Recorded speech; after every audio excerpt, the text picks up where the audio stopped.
بسم الله الرحمن الرحيم. الحمد لله رب العالمين، والعاقبة للمتقين، ولا عدوان إلا على الظالمين. أشهد أن لا إله إلا الله وحده لا شريك له، وأشهد أن سيدنا محمدا عبده ورسوله. اللهم صل وسلم على سيدنا محمد وعلى آله وصحبه أجمعين. قال رب اشرح لي صدري ويسر لي أمري واحلل عقدة من لساني يفقه قولي.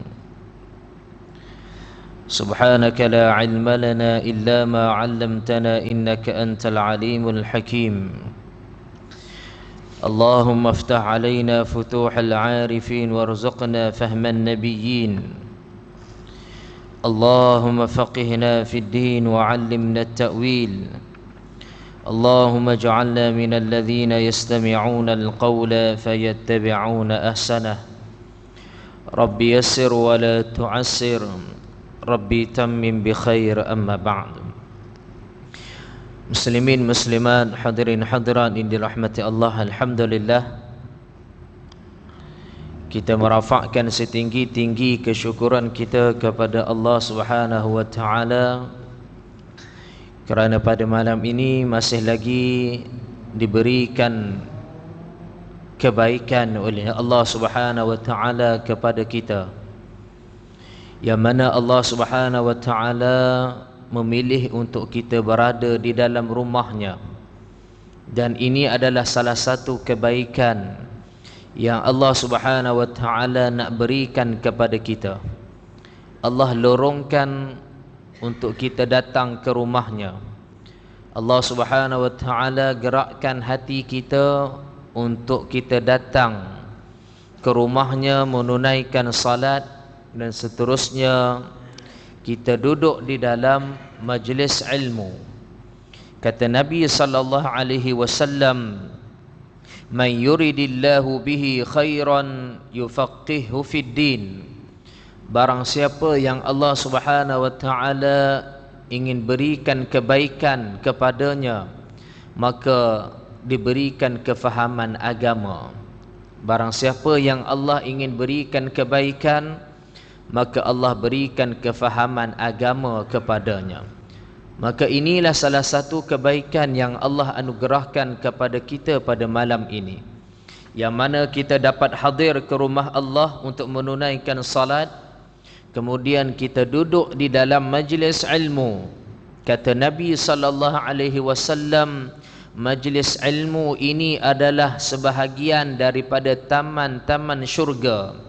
Raudatun min riyadil jannah, taman daripada taman-taman syurga.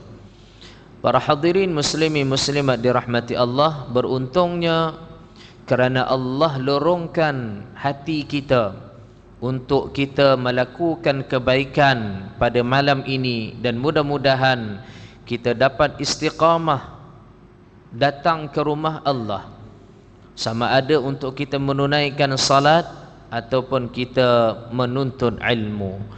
Para hadirin muslimin muslimat dirahmati Allah, alhamdulillah kita telah pun menyempurnakan ibadah kita di dalam bulan Ramadan.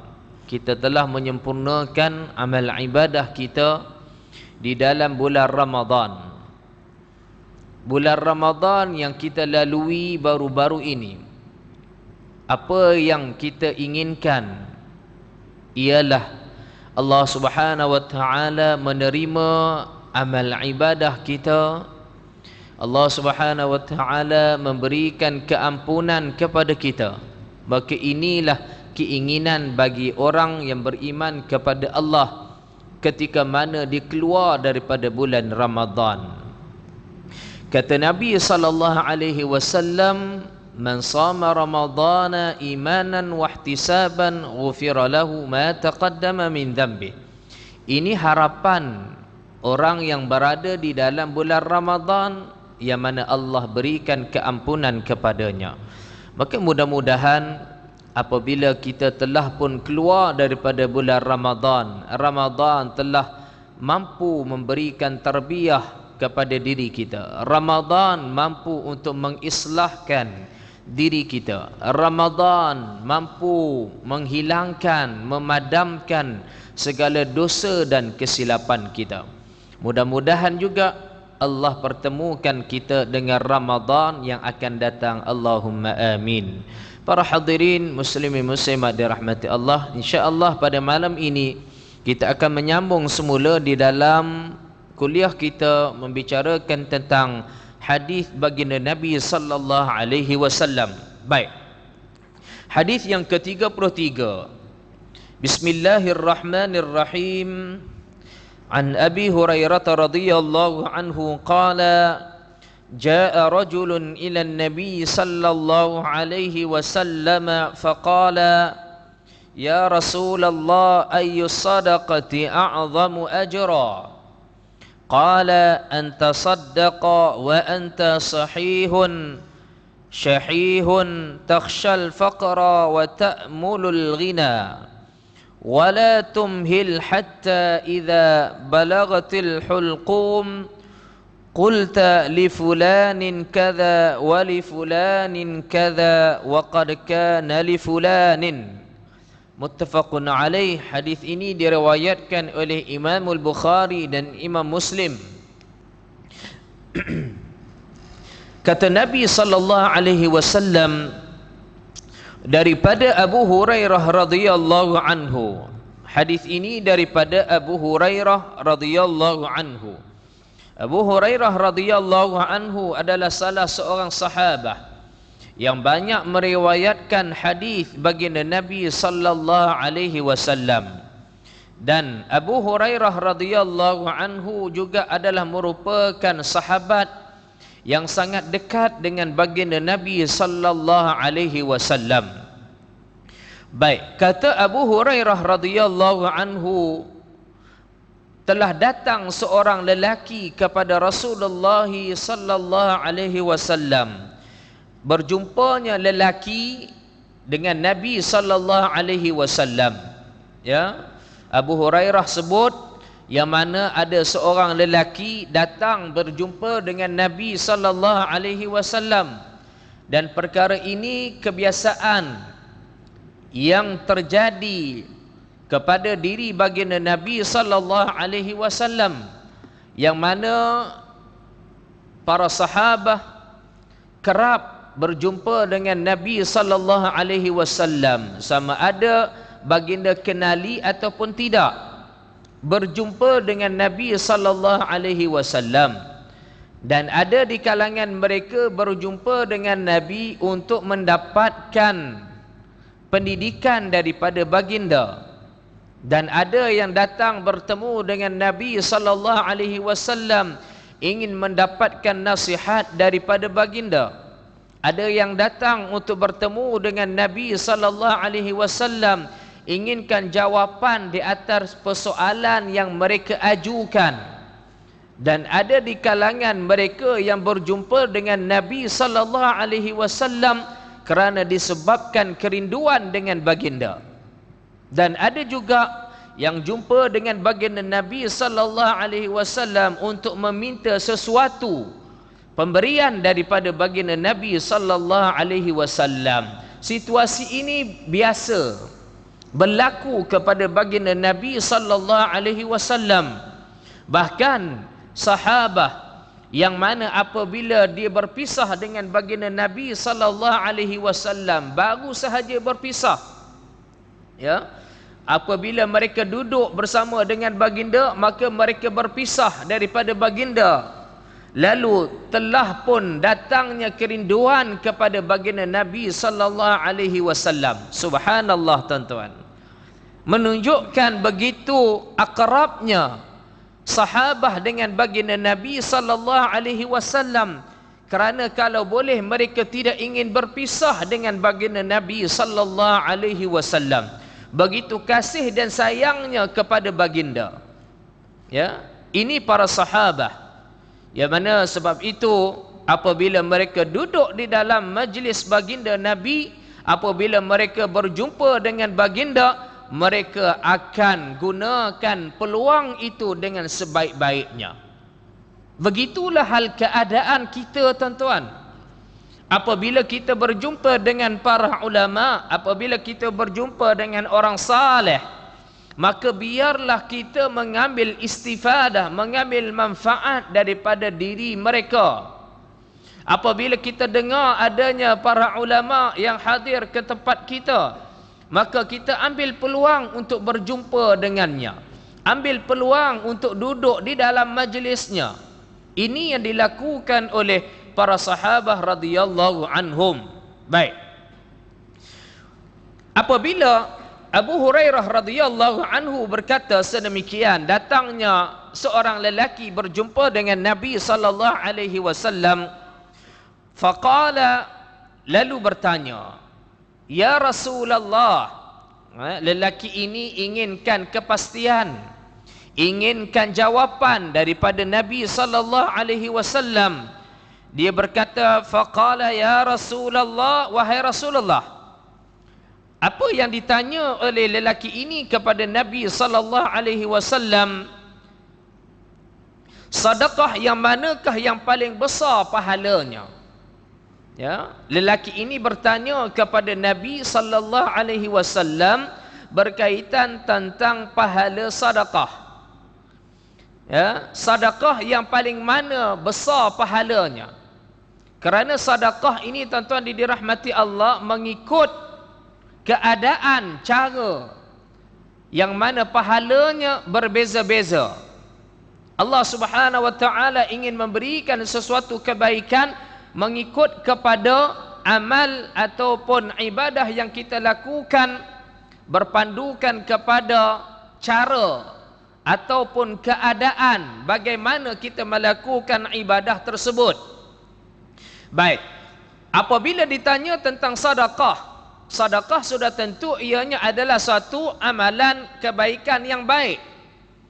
Bahkan tuan-tuan dirahmati Allah, sedekah ini diceritakan di dalam Al-Quranul Karim, yang mana sedekah ini apabila seseorang itu kalau diberikan peluang untuk kembali ke atas dunia, diberikan peluang untuk hidup untuk kali yang kedua, maka dia berkeinginan untuk apa dia? Untuk melakukan sedekah.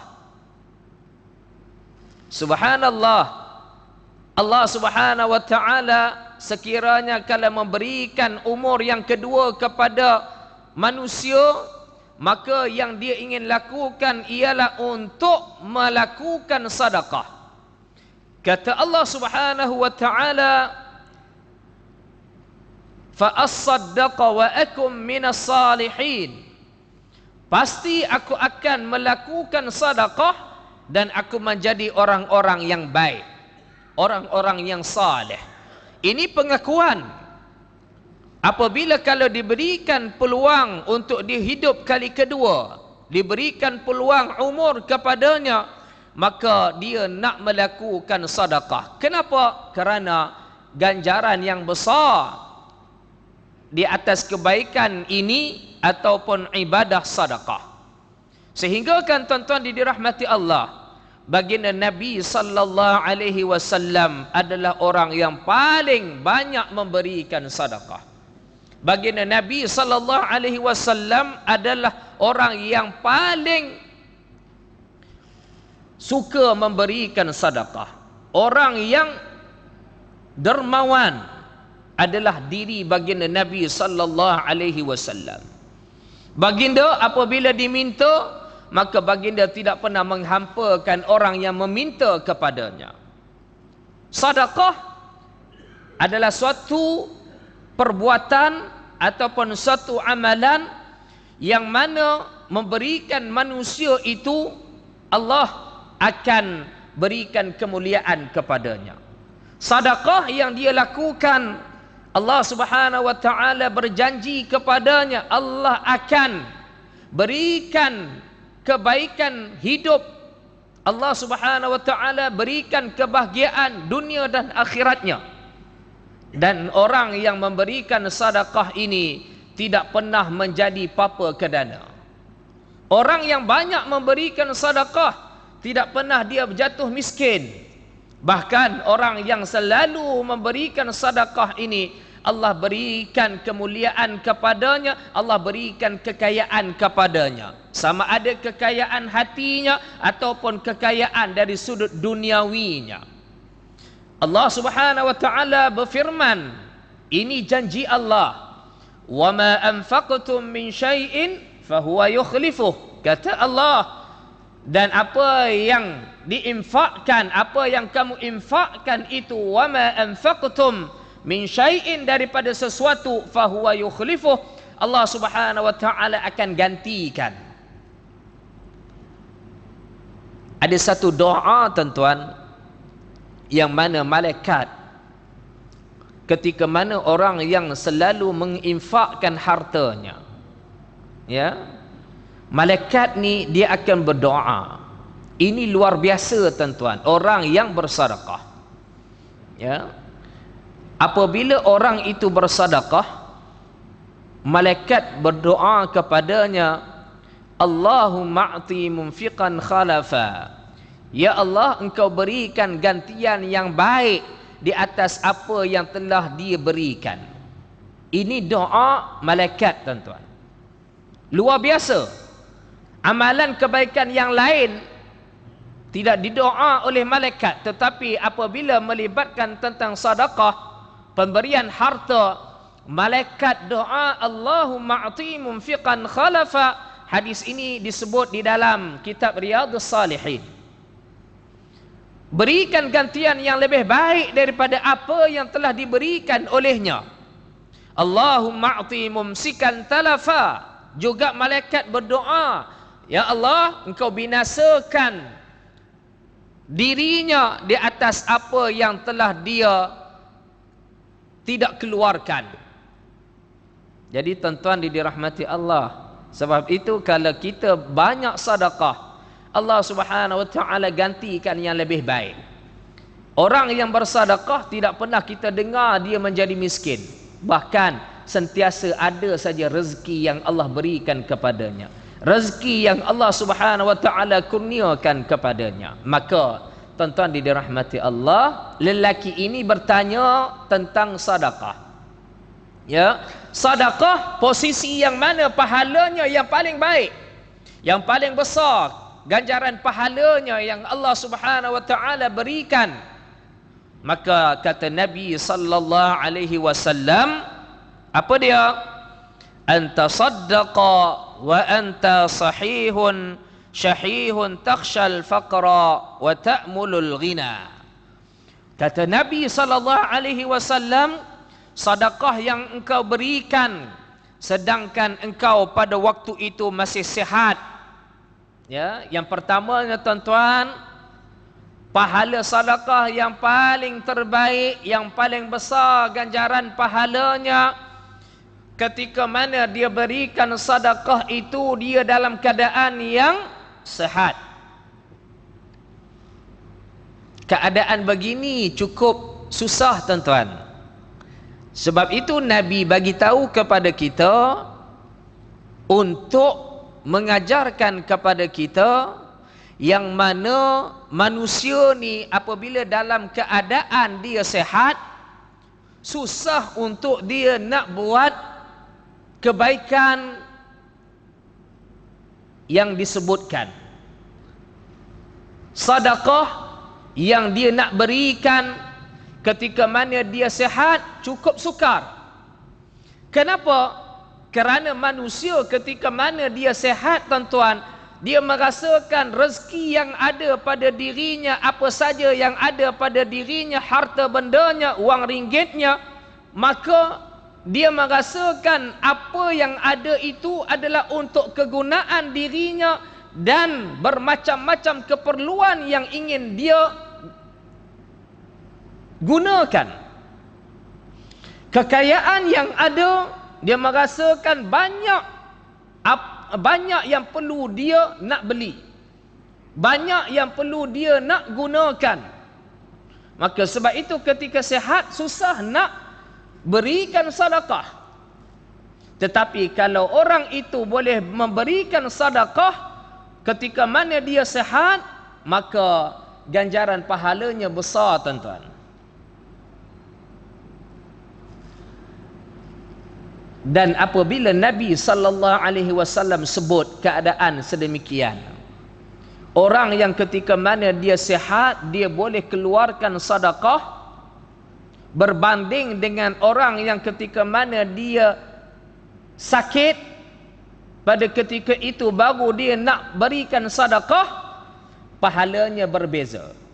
Maksud di sini, tuan-tuan dirahmati Allah, bukan ketika mana dia sakit tapi dia bagi sedekah pahalanya tidak sama. Bermaksud di sini, orang yang ketika mana dia sihat dahulu, dia susah nak bagi sedekah, tetapi ketika mana kalau dia dah jatuh sakit, dia baru nak keluarkan sedekah, maka pahalanya tak sama. Tetapi kalau ketika mana dia sihat dahulu, dia banyak bagi sedekah, dia biasa melazimi memberikan sedekah, ketika mana dia sakit pun dia boleh bagi sedekah, maka Allah Subhanahu wa taala berikan ganjaran yang sama seperti mana dia sihat, dia keluarkan sedekah. Ini maksud dia, tuan-tuan. Baik. Sedekah ni, tuan-tuan, ketika mana kita sihat, ya, ketika mana kita sihat, ya, kita rasa harta itu adalah milik kita. Ketika mana kita sihat, kita rasa yang mana harta ini, harta kepunyaan keseluruhannya milik kita. Penat kita bekerja, kita berbisnes, tiba-tiba kita nak share kepada orang lain, tiba-tiba kita nak bagi kepada orang lain. Itu ketika mana kita sihat. Tetapi apabila datangnya ketika mana kita sakit dan kita merasakan, ya, harta yang kita ambil tadi ataupun hasil daripada pekerjaan kita, daripada perniagaan kita tadi, barulah pada ketika itu kita rasa, ya Allah, ya Allah uji aku dengan kesakitan.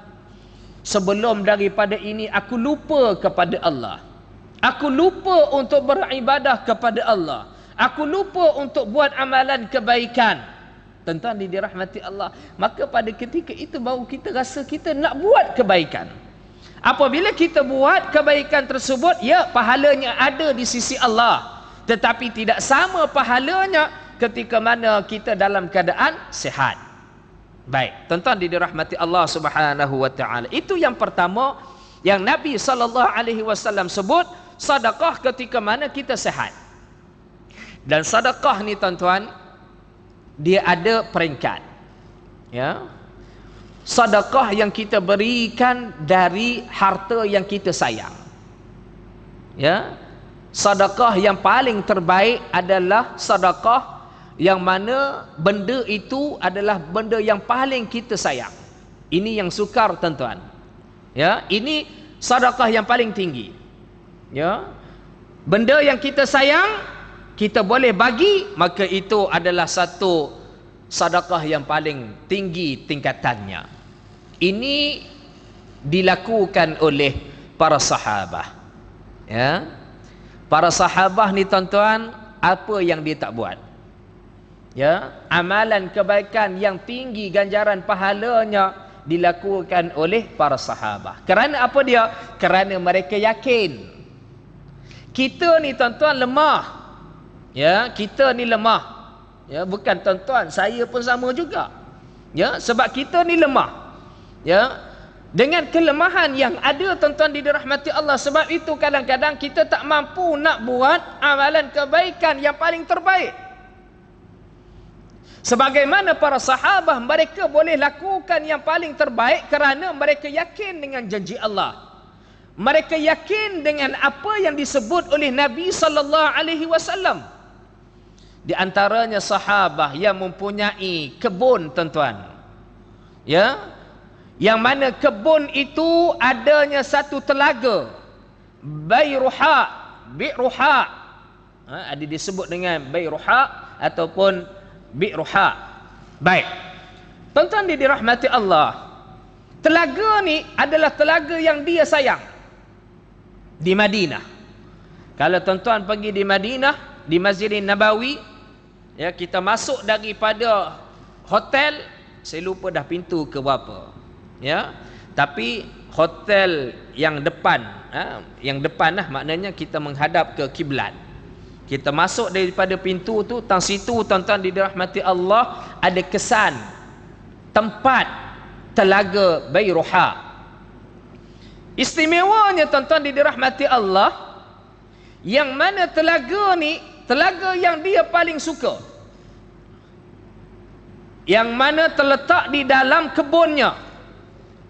Turun ayat, lan tanalul birra hatta tunfiqu mimma tuhibbun. Turun ayat yang menyatakan tidak sesekali mencapai tingkatan kebaikan lan tanalul birra yang paling tinggi, sehinggalah kamu menginfakkan sebahagian ataupun kamu berikan daripada harta yang kamu cinta. Turun ayat ini tuan-tuan, sahabat ni dengar. Apabila dia dengar ayat ini tuan-tuan, maka terus dia berikan telaga ini kepada Nabi sallallahu alaihi wasallam, menginfakkan telaga ini kepada kaum muslimin Madinah. Hebat tuan-tuan. Turun ayat, terus lakukan infak yang paling terbaik. Ini para sahabat, keyakinan mereka dengan apa yang disebutkan oleh Nabi sallallahu alaihi wasallam, keyakinan mereka dengan janji Allah, pahala yang Allah nak berikan kepada mereka, terus mereka buat yang paling terbaik. Begitulah tuan-tuan, kita kalau tak mampu nak buat sebagaimana para sahabat, setidak-tidaknya kita menjadi orang yang menginfakkan harta kita tuan-tuan. Jangan kita dalam hidup tak pernah berikan sedekah, berkira-kira apabila kita nak buat sedekah. Ya, baik. Maka para sahabat mereka begitu yakin, lalu mereka melakukan sedekah yang paling terbaik. Baik. Jadi apabila Nabi menyebut, yang pertamanya ketika mana kamu sihat. Yang kedua kata Nabi sallallahu alaihi wasallam, ketika mana kamu merasa bakhil, sayang untuk kamu menyumbangkan harta. Kerana apa dia? Takut kamu menjadi fakir. Tuan-tuan dirahmati Allah, ketika mana kita rasa sayang harta kita, kita rasa kedekut nak berikan harta kita, kerana kita merasakan kalau kita berikan sedekah, kita berikan sebahagian daripada harta kita, kita jadi papa kedana ataupun kita jadi miskin. Pada ketika itu kalau kita boleh berikan sedekah, maka pahalanya adalah pahala yang sangat besar. Ya, tapi inilah saat ujian yang paling susah bagi orang yang nak menginfakkan hartanya untuk nak mengeluarkan sedekah, nak bagi je, bagi sikit je lah, ya? Bagi banyak ni sekarang kurang pula duit yang ada dalam beg duit ni, kan? Dia merasa begitu, ya? Bagilah RM1 je lah. Duit dalam beg duit kita contohnya ada 100 lah tuan-tuan, ya? Sudah tentu kalau kita nak bagi 100 tu, itu luar biasa lah, itu iman para sahabah lah. Ya, ada 100 kita bagi 100. Itu hebat lah tu tuan-tuan. Ya. Tapi kalau ada 100 tuan-tuan dirahmati Allah, ini perumpamaan ya tuan-tuan, ini misal. Ya, pembandingan. Maka kita boleh tanya diri kita masing-masing lah, ukur diri kita. Ya, kalau 100 tuan-tuan dirahmati Allah, tiba-tiba ada orang yang minta untuk kita keluarkan sedekah, sama ada untuk bina masjid ataupun untuk anak yatim ataupun madrasah, kita ada 100 pada ketika itu tuan-tuan, setidak-tidaknya dengan kita memberikan RM50. Itu setidak-tidaknya. Ya, tapi kalau pada ketika itu kita merasa, kalau aku bagi ni kurang pula duit aku ni, ada dalam duit ni ada 100 je, bagi RM5 je lah. Tuan-tuan dirahmati Allah. Ya, merasa ya duit itu akan berkurangan. Ya, dapat pahala sedekahnya berbanding dengan orang yang apabila dalam keadaan dia merasa begitu, maka dia boleh menyumbang dengan apa ni, dengan jumlah yang banyak, ya, merasakan Allah akan gantikan semula. Jadi tuan-tuan dirahmati Allah Subhanahu wa taala, apabila kita rasa kurang pula kalau bagi ni, tapi kita kata kita yakin Allah akan ganti, maka kita bagi 50 contohnya. Ganjaran pahalanya besar tuan-tuan. Yang Nabi sallallahu alaihi wasallam sebut, yang mana dalam keadaan ketika mana kamu merasakan kamu merasakan sayang ataupun kamu rasa kedekut nak keluarkan wang ringgit, tetapi pada ketika itu kamu boleh lawan, ya, untuk perasaan bakhil tadi, lalu kamu infakkan harta, maka ganjaran pahalanya besar di sisi Allah Subhanahu wa taala. Baik, tuan-tuan puan-puan dirahmati Allah Subhanahu wa taala. Baik. Apabila Nabi sallallahu alaihi wasallam sebut dalam keadaan yang kedua ini tuan-tuan, ya, keadaan yang kedua yang mana kita merasakan kalau kita bagi harta kita berkurangan, sebenarnya tuan-tuan ini adalah, ya, bisikan daripada syaitan. Sebab itu Nabi ni tuan-tuan apabila disebut ada sandarannya, ada kaitannya. Ya, apabila kalau kita nak buat sedekah, setan bisik tuan-tuan, bagi sikit je. Setan bisik kita, boleh percaya ke tu? Itu entah untuk diri dia tu. Kita nak buat je, jangan bagi.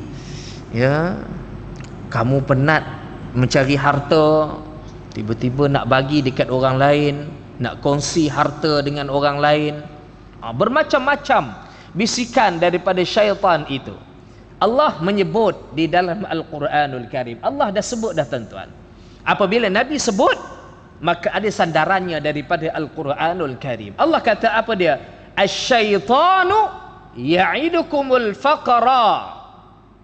Syaitan ni tuan-tuan dirahmati Allah, asy-syaitanu ya'idukumul faqra. Dia menjanjikan kepada kamu kefakiran. Ini syaitan tuan-tuan. Musuh kita, syaitan ni dia akan membisik kepada kita. Dia akan cuba hasut kita daripada tidak melakukan amalan kebaikan. Ya, supaya kita menjadi orang yang fakir. Supaya kita menjadi orang yang kedekut. Dengan bisikan-bisikan itu, berapa ramai manusia kadang-kadang tewas tuan-tuan. Ya, tewas dengan bisikan syaitan. Nak buat dah tuan-tuan, nak buat amal kebaikan, nak buat ibadah dah, syaitan bisik kepada kita tuan-tuan, tak jadi kita buat.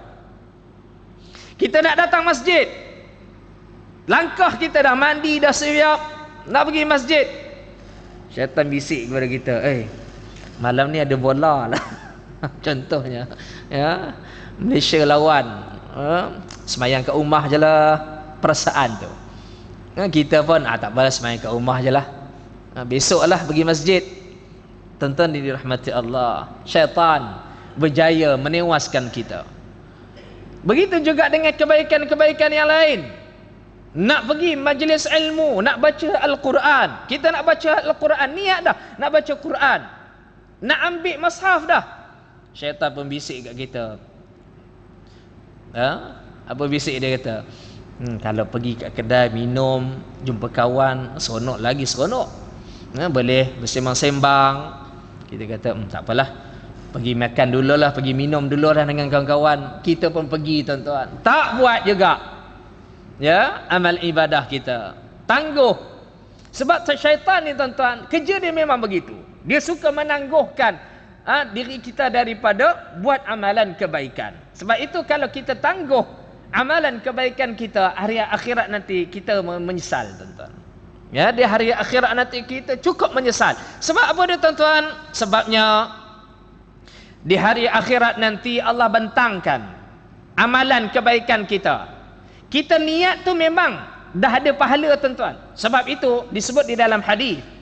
Dan hadis ini juga kita boleh lihat di dalam kitab Matnul Arba'in. Yang mana orang yang berniat, ya, maaf, di dalam kitab Riyadhus Shalihin, orang yang berniat untuk buat kebaikan, Allah Subhanahu wa taala beritahu kepada malaikat, tulis kebaikan untuknya. Berniat nak buat kebaikan tuan-tuan, Allah suruh tulis, dapat kebaikan satu. Apabila dia buat kebaikan itu, Allah Subhanahu wa taala suruh tulis pahala yang kedua, kebaikan yang kedua, kerana dia telah melakukan kebaikan tersebut ataupun amalan soleh tersebut. Tetapi berbanding dengan orang yang berniat nak buat kejahatan, Allah kata tangguh dulu, jangan tulis dosa kepadanya. Setelah mana dibuat dosa tersebut, barulah kamu tulis ianya sebagai dosa. Berbeza tuan-tuan. Allah Maha Penyayang, Allah nak berikan kepada kita apabila berniat nak buat kebaikan telah ditulis. Apatah lagi kalau kita melaksanakan kebaikan tersebut, Allah berikan kebaikan yang kedua. Begitulah keadaannya di hari akhirat nanti tuan-tuan. Apabila Allah bentangkan amalan kebaikan kita satu persatu, banyak rupanya tuan-tuan pahala yang kita niat saja. Ya, pahala yang kita niat, yo, cukup banyak kita tengok, ya Allah, pahala niat saja tuan-tuan. Ya, sebabnya di hari akhirat nanti adanya penyesalan. Penyesalan apa dia? Orang yang dah buat kebaikan, dia menyesal. Bukan penyesalan kepada orang yang buat dosa sahaja. Di hari akhirat nanti tuan-tuan, orang yang buat kebaikan pun menyesal. Apatah lagi orang yang buat dosa. Orang yang buat dosa lebih-lebih lagi tuan-tuan. Apabila ditengok, ya Allah, banyaknya dosa berbanding dengan pahala, pada ketika itu dia menyesal, dia menangis tuan-tuan dirahmati Allah. Dia mengatakan celakanya, la yughadiru saghiratan wala kabiratan illa ahsaha. Dia mengatakan celakanya kami, dia kata. Ya. Allah sebut di dalam ayat ini, ya wailatana, celakanya kami, yang mana kami melihat di dalam buku catatan tidak ada yang tinggal, yang kecil maupun yang besar, illa ahsaha, melainkan semuanya tercatat. Ini penyesalan orang yang buat dosa tuan-tuan. Orang yang buat pahala pun menyesal. Subhanallah tuan-tuan. Begitu bernilainya amalan kebaikan yang kita lakukan di atas dunia. Begitu bernilainya setiap apa yang kita lakukan di atas dunia yang dinamakan kebaikan, di hari akhirat nanti tetap ada penyesalan. Ya. Apabila dilihat tuan-tuan dirahmati Allah, rupanya pahala yang kita dapat hanyalah pahala yang niat. Pada ketika itu menyesal kita, alangkah baiknya kalau dahulu aku buat kebaikan tersebut. Alangkah baiknya kalau dahulu aku buat apa yang aku niatkan untuk perbuatan tersebut, ibadah tersebut. Pada ketika itu menyesal kita tuan-tuan. Tetapi penyesalan pada ketika itu tidak ada gunanya. Begitulah, ya, orang melihat, ya, amal ibadah yang dia lakukan, yang mana kalaulah, ya, amal ibadah yang dilakukan itu sepatutnya dia boleh buat yang lebih banyak lagi, maka pada ketika itu juga dia akan menyesal. Jadi tuan-tuan yang dirahmati Allah Subhanahu wa taala, apabila Allah Subhanahu wa taala sebut berkaitan tentang orang yang memberikan sedekah, ketika mana dia merasa bakhil, dia merasa kedekut, dan dia merasakan yang mana kalau dia bagi berkurangannya hartanya, kalau dia mampu melakukan sedekah pada ketika itu ganjarannya cukup besar di sisi Allah Subhanahu wa taala. Dan sekali lagi saya sebut tuan-tuan, ya, syaitan dia akan sentiasa membisik, ya, hati kita supaya kita ni berkira-kira untuk melakukan amalan kebaikan. Baik. Dan kata Nabi sallallahu alaihi wasallam yang seterusnya tuan-tuan, dan berangan-angan menjadi lebih kaya lagi, ya, menjadi fakir dan berangan-angan untuk menjadi lebih kaya lagi. Ialah, ya, perasaan itu datang yang mana kalau bagi jadi miskin dan kalau tak bagi bertambah kaya. Sebenarnya tuan-tuan, itu adalah bisikan daripada syaitan. Bisikan daripada syaitan adalah satu penipuan. Tetapi apa yang Allah Subhanahu wa taala janjikan kepada kita ianya adalah satu kepastian. Allah kata apa dia tadi? Wa ma anfaqtum min syai'in fahuwa yukhlifuh. Allah akan tambah. Allah akan gantikan. Allah akan gantikan apa yang kita keluarkan. Tidak pernah miskin. Carilah mana-mana orang yang jutawan tuan-tuan, orang yang hartawan. Kalau kita tanya tuan-tuan, ya, apakah di antara kebaikan yang dia buat, sudah tentu, ya, dia mengatakan banyak dia melakukan infak, melakukan sedekah. Dia tak pernah jadi miskin, bahkan bertambah rezekinya. Baik, insya-Allah kita bagi luar azan, kita akan sambung sikit lagi. La ilaha illallah Muhammadar Rasulullah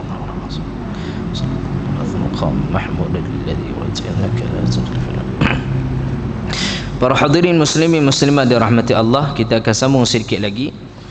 Kata Nabi sallallahu alaihi wasallam, ya, orang yang rasa kedekut dan dia merasakan kalau dia tak bagi sedekah maka dia akan bertambah kaya.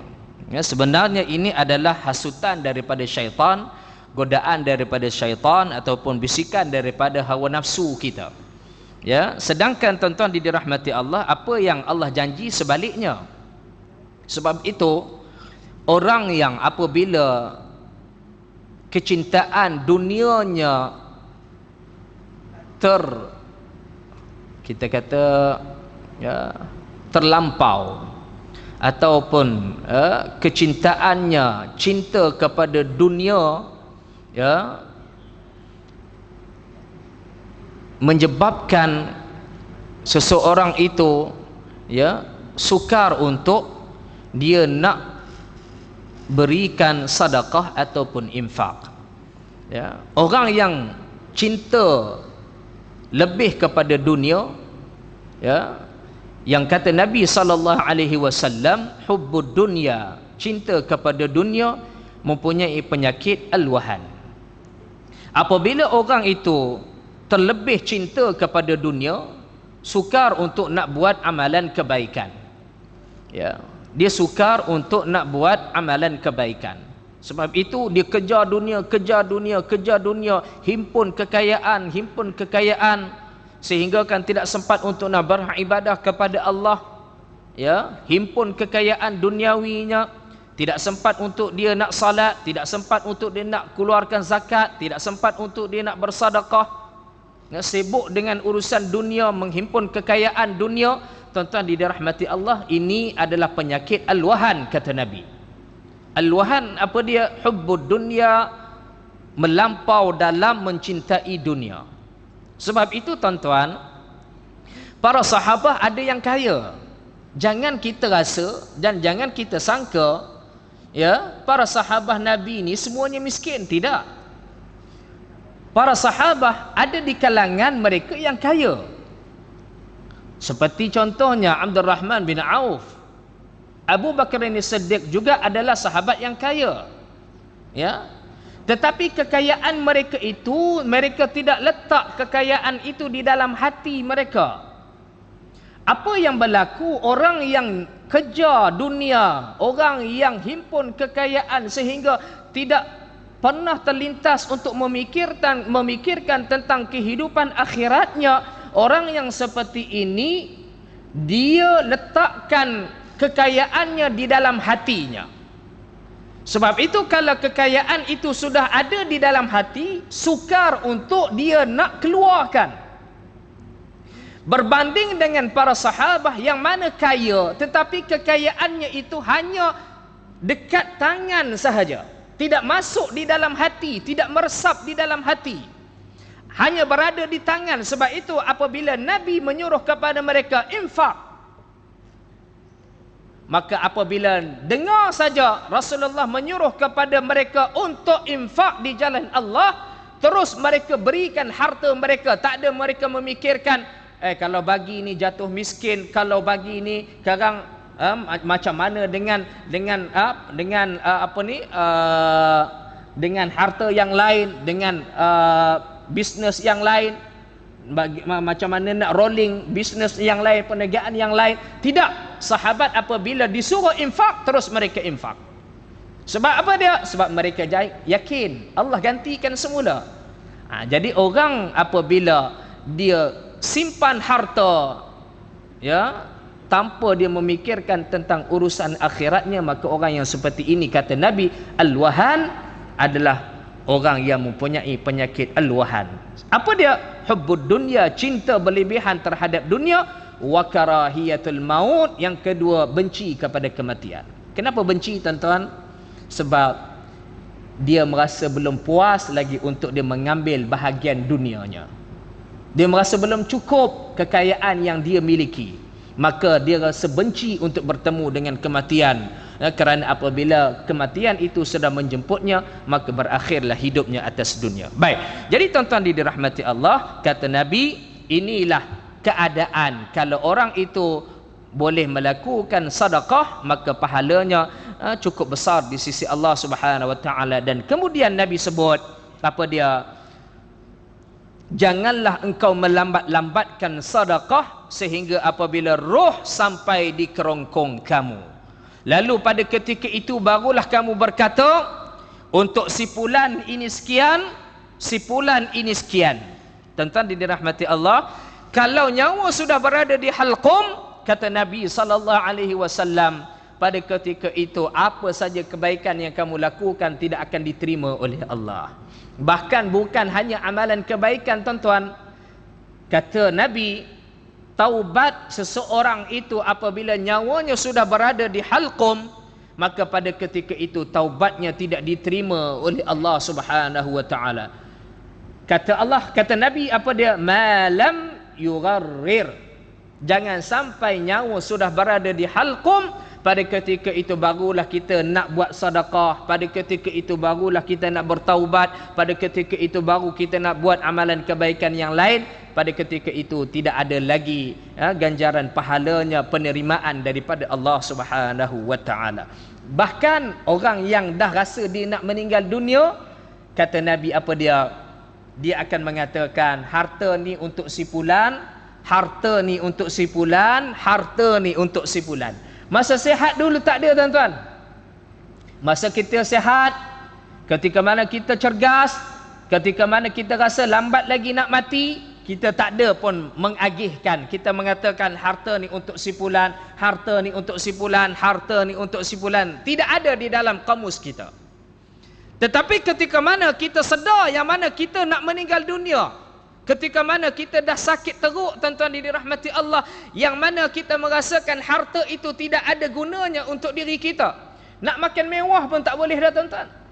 Nak beli kereta mewah pun tak boleh naik dah. Sebab apa dia? Sebab dah terbaring di atas katil. Tak boleh bangun dah. Makan pun dah tak boleh, tuan-tuan. Hanya dengan menggunakan tiup saja. Pada ketika itu barulah kita membuat wasiat. Harta ni untuk si fulan, harta ni untuk si fulan. Kata Nabi apa dia, tuan-tuan? Yang terakhir, wa qad kana li fulan. Allah. Rupanya, tuan-tuan, kita kata ni untuk si fulan, ni untuk si fulan, ni untuk si fulan. Rupanya Nabi kata apa dia, tuan-tuan? Sebenarnya memang harta itu akan menjadi milik kepada orang lain. Tidak perlu kamu katakan harta ini untuk si fulan, harta ini untuk si fulan. Tidak perlu. Kerana hakikatnya apabila meninggal saja kita, maka harta yang kita perolehi sebenarnya telah berpindah milik kepada orang lain.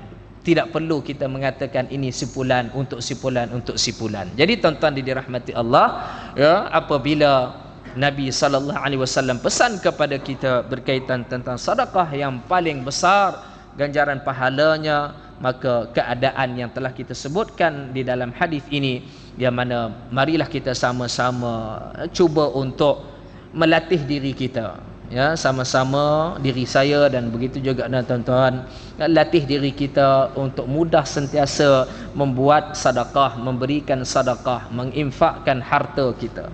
Ya, kalau mengikut kepada kadar kemampuan kita tuan-tuan. Ya, kalau kita mempunyai kemampuan yang lebih, maka beri yang lebih. Kalau sedikit, maka kita berikan sekadar kemampuan kita sedikit. Jadi tuan-tuan dirahmati Allah, yang lebih penting adalah apa yang kita berikan itu adalah keikhlasan kerana Allah Subhanahu wa taala. Tuan-tuan dirahmati Allah, insya-Allah kita akan sambung di dalam hadis yang seterusnya. Mudah-mudahan dengan apa yang kita bincangkan pada malam ini, mudah-mudahan Allah Subhanahu wa taala berikan kekuatan kepada kita untuk istiqamah melakukan ibadah, melakukan amalan soleh. Dan mudah-mudahan Allah Subhanahu wa taala menerima amalan ibadah kita insyaallah. Sekadar itu saja, ampun maaf. Aqulu qouli hadza wa astaghfirullah azim li wa lakum wa lisairil muslimin wal muslimat innahu huwal ghafurur rahim. Yang itu datang daripada Allah, yang tidak itu ada kelemahan pada diri saya sendiri. Assalamualaikum warahmatullahi wabarakatuh. Bismillahirrahmanirrahim. Alhamdulillahirabbil alamin. Wassalatu wassalamu ala asyrafil anbiya mursalin wa ala alihi washabbihi ajma'in. Allahumma ij'al jam'ana hadza jam'an marhuma tafarraqana min ba'di tafarruqan ma'suma. Wa sallallahu ala sayyidina Muhammadin wa ala alihi washabbihi wa baraka wa sallam. Walhamdulillahi rabbil alamin.